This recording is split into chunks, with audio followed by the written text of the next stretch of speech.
in response to squashing atheism number 26. The whole first part, quoting the Bible, meh, okay, not a big deal.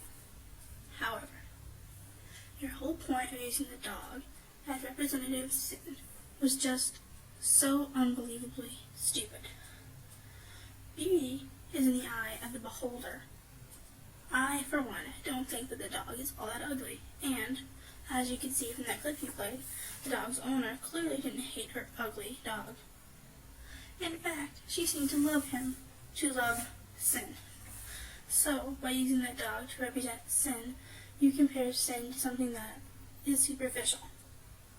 It doesn't matter what people look like on the outside, what the dog looks like on the outside. The dog's owner loved her dog, despite its ugliness.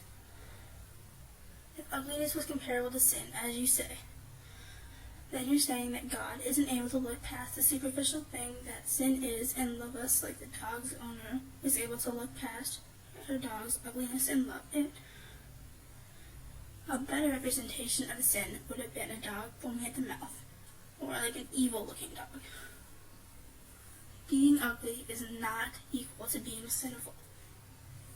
And your justification of using a graphic picture to represent something was also retarded.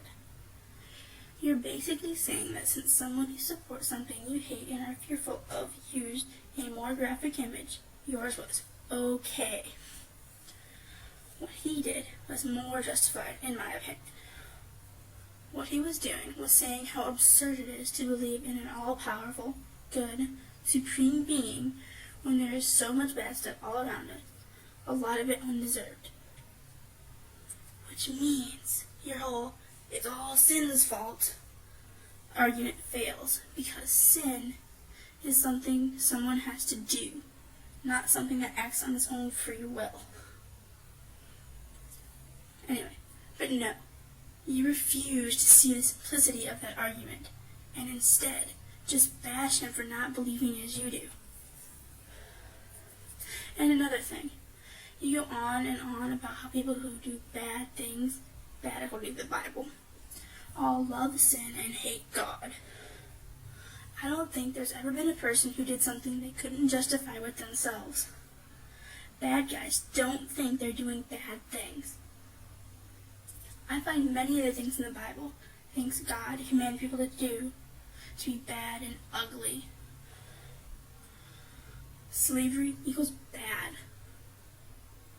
Killing people equals bad. Condemning people because they're different equals bad.